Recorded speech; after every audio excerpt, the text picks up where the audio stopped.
respected dignitaries on the dais, मेरे प्यारे party के लीडर्स, गेस्ट और यंग डेमोक्रेट्स की नेशनल लीडर्स, और इधर आ गया हमारा ब्रदर्स सिस्टर्स, सबको मैं दिल से अस्सलाम वालेकुम एंड मुबारक बोल रहा हूँ।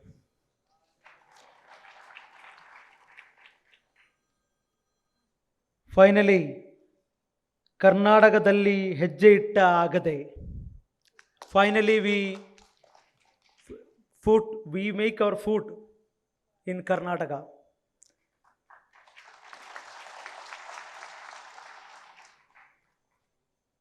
ये हमारा 4th state organising committee launch है आज। फर्स्ट हमने आंध्र प्रदेश में हमारा स्टेट ऑर्गेनाइजिंग कमेटी लॉन्च हुआ, इसके बाद केरला में हुआ, इसके बाद 29 जून को वेस्ट बंगाल में हमारा स्टेट ऑर्गेनाइजिंग कमेटी हुआ। अभी हमारा 4th कदम ये कर्नाटका में बहुत होप से, बहुत उम्मीद से आज इधर लॉन्च हो रहे हैं। हम बहुत हैप्पी है, बहुत खुश है। ऐसा एक मौके पर बहुत नौजवानों है कर्नाटका में, वो सब इधर आ गया है और सब हमें पूछ रहे हैं क्यों यंग डेमोक्रेट्स बोल के एक यूथ ऑर्गेनाइजेशन हम लॉन्च किया। इस देश में बहुत यूथ ऑर्गेनाइजेशन है, फिर क्या है यंग डेमोक्रेट्स बोल के एक ऑर्गेनाइजेशन की ज़रूरत है। तो पार्टी ये 5 साल से सोच रहा था, तो अभी देख रहे हैं तो पार्टी का लीडर्स भी नौजवान है। अभी देखो माजिद साहब भी इतना ज़्यादा उम्र नहीं है, ये रियाज कड़म्बू भी हमारा यूथ लीडर है, तो फिर भी सब यूथ है, तो फिर भी एक यूथ ऑर्गेनाइजेशन का क्या ज़रूरत है, ऐसा सोच आ गया। ये पार्टी का लीडर्स ही भी यूथ है, तो फिर लेकिन हम देश का एक डाटा देखें तो इस देश में 65% यूथ है। 100 लगे तो 65 यूथ है, सब 35 उम्र के एज के नीचे है। इस देश में 50% यूथ 25 उम्र में, जैसा आप जैसा है, जेनसी बोलेगा, अल्फा बोलेगा, जैसा जनरेशन है, उनका इश्यूज, उनका मुद्दा थोड़ा अलग है। वो इस देश में यूथ का इश्यूज टेकअप करने के लिए, दिल से बात करने के लिए कोई यूथ ऑर्गेनाइजेशन काम नहीं कर रहे। काम करते हैं लेकिन एस्टैब्लिश्ड एक सिस्टमैटिकली नहीं काम कर रहे। इसलिए हम बोल रहे हैं कि हम एक we are a group of youths thinking concerned about the situations of our country. We are thinking about our country, हमारे प्यारे वतन के बारे में फिक्र है हमको। इस एक रीजनल यूथ मूवमेंट नहीं है हम, we are the pan India youth movement of India. We are the pan India youth movement of India, जैसा एक यूथ मूवमेंट इस देश में नहीं है। अभी आपको देख सकते हैं कि मेरा एक सफर में पार्टी यंग डेमोक्रेट्स शुरू करने के लिए सभी स्टेट्स में गया था। उधर देखे तो हमको 2 यूथ मूवमेंट देखा हमने बस पूरा जगह में। एक है भारतीय जनता युवा मोर्चा, दूसरा है कि यूथ कांग्रेस, 2 ही है, बाकी सब कोई नहीं है। अभी देखो टीएमसी का होगा वो वेस्ट बंगाल में है, केरला का कुछ डीवाईएफआई बोलेगा वो बहुत कम है, 2-3 स्टेट्स में है। फिर पूरा इंडिया का पूरा यूथ को एड्रेस करने वाला एक यूथ मूवमेंट नहीं है। कांग्रेस, अभी कांग्रेस का क्या हाल क्या है कि अगर कोई एमएलए एमपी बनने के लिए बस आपको चाहिए, तो अगर मेरे को एमएलए बनना है तो मैं कांग्रेस में जाएगा, मैं खुद मेरा स्पेस बनाएगा, एमएलए बन जाएगा, खत्म। लेकिन इस देश से यूथ को एम्पावर करने के लिए, सिस्टमैटिकली काम करने के लिए, उनको लेके इस देश का लीडर नेता बनने के लिए कोई यूथ मूवमेंट काम नहीं कर रहे हैं। तो हम सोच रहे हैं इस देश में सभी जगह से, अभी गांवों से, अभी शहर से, अभी कम्युनिटी से हमको लीडर्स चाहिए इस देश को। क्योंकि अभी इस देश का हालत क्यों बर्बाद हो गया कि ये प्रोपोर्शनल रिप्रेजेंटेशन इस देश में नहीं है। मुसलमानों कितना परसेंट है, उतना मुसलमानों का रिप्रेजेंटेशन पावर में नहीं है। दलितों का कितना है वो नहीं है, क्रिश्चियन का कितना है वो नहीं है, नीचे हिंदू लोगों को कितना है वो भी नहीं है। सभी आप सोचो अच्छी तरह, अब डाटा देखो तो पावर में पूरा ये देश का आम लोग नहीं है, इसलिए रिप्रेजेंटेशन नहीं मिल रहे, डिस्क्रिमिनेशन चल रहे, बहुत ज्यादा जुल्म चल रहे इस देश में। अभी यूथ का हालत देखो, हम इस वर्ल्ड की, प्लैनेट की सबसे बड़ा एक यूथ देश है, यंगिस्तान बोल सकते हैं हमको। इस वर्ल्ड में कोई स्टेट नहीं, कोई कंट्री नहीं है उधर 65% यूथ है, ऐसा एक कंट्री ही नहीं है।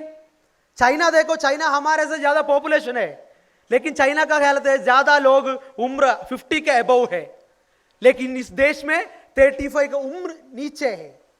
लेकिन अभी क्या क्यों, अभी दिल्ली में एक प्रोटेस्ट चल रहे हैं, क्या है उधर प्रोटेस्ट चल रहे हैं, एजुकेशन का क्वालिटी से प्रॉब्लम। 22 लाख लोग स्टूडेंट्स एग्जाम लिखा, लेकिन क्वेश्चन पेपर लीक किया है, हुआ नहीं, किया है लीक। किस लिए? 40 लाख दे के वो क्वेश्चन पेपर लीक होते हैं। इस देश का पूरा किसके पास मनी है उनको ज्यादा सीट मिलेगा, वो बाकी लोग क्या करेगा, सुसाइड करना पड़ेगा। कर्नाटका में भी 2 लोग सुसाइड किए नीट की वजह से। अभी हमारे देश में अनएम्प्लॉयमेंट बहुत ज्यादा है, 4 लोगों में एक को जॉब नहीं है। मैं ये एक सिंपली नहीं बोल रहा हूं, डाटा के बेस में बोल रहे हैं। 19 और 29 के उम्र के बीच में यूथ है ना, वो यूथ में 4 में एक को जॉब नहीं है, 25% अनएम्प्लॉयमेंट है। किसका देश में? हमारा देश में। और अंडर एम्प्लॉयमेंट वो क्या है, हमारे पास डिग्री है, पीजी है, सब है, लेकिन क्या है, जॉब नहीं है। जॉब लेके जाते हैं तो मिलेगा क्या, 10,000 या 20,000 मिले, 15,000 मिलेगा। ये है हालत। इसलिए हमारे नौजवान क्या कर रहे हैं, बाहर जा रहे हैं, कोई यूरोपियन कंट्रीज जा रहे हैं, कुछ गल्फ जा रहे हैं, उधर सेटल होते हैं। ब्रेन ड्रेन चल रहे हैं इस देश में, कितना अच्छा ब्रेन है वो सब जा रहे हैं इधर से। ये सब होता है, किस लिए, क्यों? ये यूथ का इश्यू अच्छी तरह एड्रेस करके उनके लिए उंगली उठाने वाले एक नौजवानी ऑर्गेनाइजेशन नहीं है। अभी देखो छात्रों के गूंज जैसे बोल के एक प्रोग्राम लेके राहुल गांधी आ रहे हैं, अच्छी बात है, राहुल गांधी आ रहे हैं, लेकिन राहुल गांधी के सपनों लेके कांग्रेस आगे नहीं जा रहे हैं। बस राहुल गांधी का सपना, बस राहुल गांधी का ही सपना है और किसी का नहीं है। अभी देखो कर्नाटका में वोट चोरी का एक, इधर का एक असेंबली का, लोकसभा का वोट चोरी के बारे में राहुल गांधी एक प्रेस मीट किया, प्रेजेंटेशन किया। क्या हुआ, कोई कांग्रेस का लीडर ही वो इश्यू उठाया, इश्यू मुद्दा लेके आ गए, नहीं गया। ये हालत चल रहे, मतलब इस देश में सिस्टमैटिकली लॉन्ग टर्म विजन में नौजवानों के लिए काम करने वाला लोग नहीं है। अभी देखो मैं एक बार भी बोल के खत्म कर रहा हूं, अभी देश में मोब लिंचिंग चल रहे हैं, आप सुना होगा, क्या है, कोई मुसलमानों को, कोई दलितों को पकड़े तो जय श्री राम बुलाते हैं, मारते, पीटते, खत्म करते हैं। अभी औरत के ऊपर भी आ गया है, औरतों के ऊपर भी आ गया है जुल्म। अभी घर में बैठने वाला औरतों को भी लेके जा ले, क्या बोल के, घर में बीफ पकाया बोल के। देखो यूपी में 2 लोगों को अरेस्ट हुआ है ना, रेणु जी, क्या बोला, बच्चे को खाने के लिए बीफ पका के दिया, बोल रहे बीफ नहीं था वो, फिर भी अरेस्ट हो गए, रिमांड किया है। इस देश में ये सब चल रहे हैं, लेकिन ये सब सवाल उठाने के लिए कोई नहीं है इस देश में नौजवानी के बीच में। इसलिए हमारा पार्टी ने तय किया, पार्टी हमारा इधर हाउस से आजादी, भूख से आजादी एक नारा लगा के आगे जा रहे हैं। पार्टी ने सोचा ये यूथ के बीच में भी हमारा कदम चाहिए, हम अच्छी तरह यूथ का इश्यू एड्रेस करके यूथ को इस देश में आगे लेके जाना है। अगर ये मोब लिंचिंग के बारे में बोला, मोब लिंचिंग में आप देखो 25 उम्र के नीचे वाले लोग है ज्यादा मोब लिंचिंग में हमला करने वाला, मतलब वो कौन कौन एक्यूज, वो सब नौजवान है, जेंसी है। वो क्यों है, वो इधर एक नफरत, मतलब नफरत स्प्रेड हो रहे हैं। क्या है, इस देश के गुर्बती के रीजन, अनएम्प्लॉयमेंट के रीजन मुसलमान है, इसलिए क्या हो रहे हैं, ये नौजवान को डर, मतलब नफरत आ रहे हैं मुसलमानों के ऊपर, फिर मारते हैं, पीटते हैं। ये बीजेपी का एक प्लान है, ये सब चल रहे हैं, ये सवाल उठाने के लिए कोई नहीं है।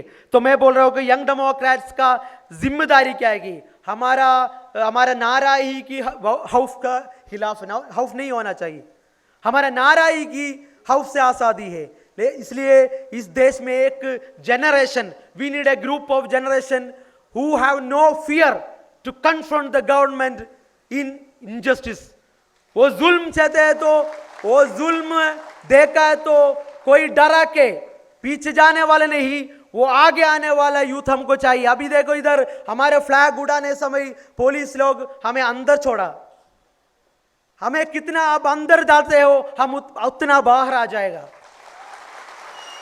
यह पुलिस के ऊपर हमको कोई प्रॉब्लम नहीं है, पुलिस के ऊपर हमको कोई प्रॉब्लम, हम हमारे भाई लोग हैं, आप आपका काम कर रहे हैं, लेकिन आपका काम पुलिस के लिए करना है, कोई गवर्नमेंट के लिए नहीं करना है, बीजेपी कांग्रेस के लिए नहीं करना है, बीजेपी के लिए भी नहीं करना है। हम वेस्ट बंगाल में भी प्रोग्राम रखा था, उधर भी फ्लैग होस्टिंग हुआ था, लेकिन उधर भी बीजेपी का कोई आ गया इधर हमें रुकाने के लिए, लेकिन इधर कांग्रेस का पुलिस आ गया हमें बोल रहे अंदर जाओ।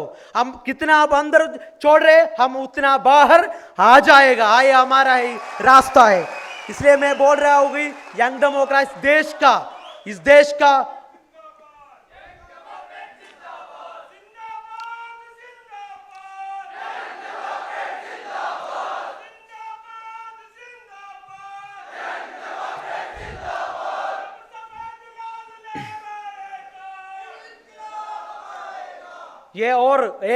एक और चीज आपका दिल में रखना है, हम एक इमोशनल मूवमेंट नहीं है, हम एक इमोशनल मूवमेंट नहीं है, हम सालों के लॉन्ग टर्म विजन में काम करने वाला टीम यूथ है।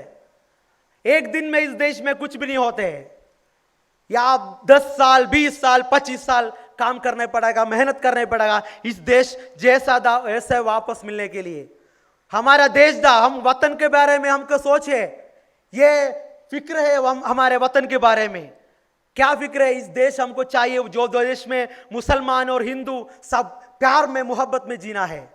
ये कोई मुसलमान के ऊपर जुल्म नहीं होना है, कोई दलितों के ऊपर कोई जुल्म नहीं होना कि इस देश की यूथ को जॉब के लिए भीख मांगने का एक सिचुएशन नहीं होना है। ऐसा एक देश हमको वापस लेके आना है, इसके लिए हम systematically gradually and system long term vision लेके ही आगे जाना है। इसलिए हमको एक सपना है इस देश में, हमारे नेशनल कमेटी टीम में हम बोल रहे हैं इस देश में 2000 यंग लीडर्स को, यंग डेमोक्रेट्स का लीडर्स को बनने के लिए हम काम कर रहे हैं। जैसा कर्नाटका में आपको कितना डिस्ट्रिक्ट से कितना एरिया है, कितना असेंबली है, कितना ब्रांच है, बूथ है, उधर हमारा लीडर्स चाहिए।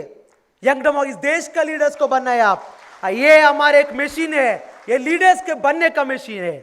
अगर मोहम्मद शमीर में एक नेशनल जॉइंट कन्वीनर हूं, इधर से मेरे को 2 साल के बाद मैं बाहर जा रहे, तब इधर नेशनल जॉइंट कन्वीनर बनने के लिए 10 लोग नहीं है तो मैं एक फेलियर हूं। इसलिए हमारी जिम्मेदारी क्या है? लीडर्स को बनना है हमारा जिम्मेदारी, फॉलोअर्स को बनना हमारा जिम्मेदारी नहीं है। वो हो जाएगा, आपको साथ लीडर्स को बनने के लिए काम करो, हाथ पकड़ के दिखाओ, कैंप में नहीं, हाथ पकड़ को क्या क्या करना है, जुल्म को ऊपर उंगली उड़ाने के लिए सिखाओ। अच्छा लीडर्स इस देश में कर्नाटक में आ जाएगा। नेशनल कमेटी को कर्नाटक ऊपर बहुत उम्मीद है, होप है, क्योंकि इस देश में अच्छी तरह टीम, अच्छी तरह यूथ और अच्छा state working state committee party का और यूथ को भी कर्नाटका स्टेट बनना है, ऐसा हमारा सपना है। मैं वाइंड अप कर रहा हूं, सबको मैं एक बार भी बोल रहा हूं, आपको एक ड्रीम चाहिए, इस देश के लिए ड्रीम करना है, इस देश के लिए फिक्र होना चाहिए। हम इस देश का, we are the pan India youth movement of India. अस्सलाम वालेकुम, जय हिंद, थैंक यू।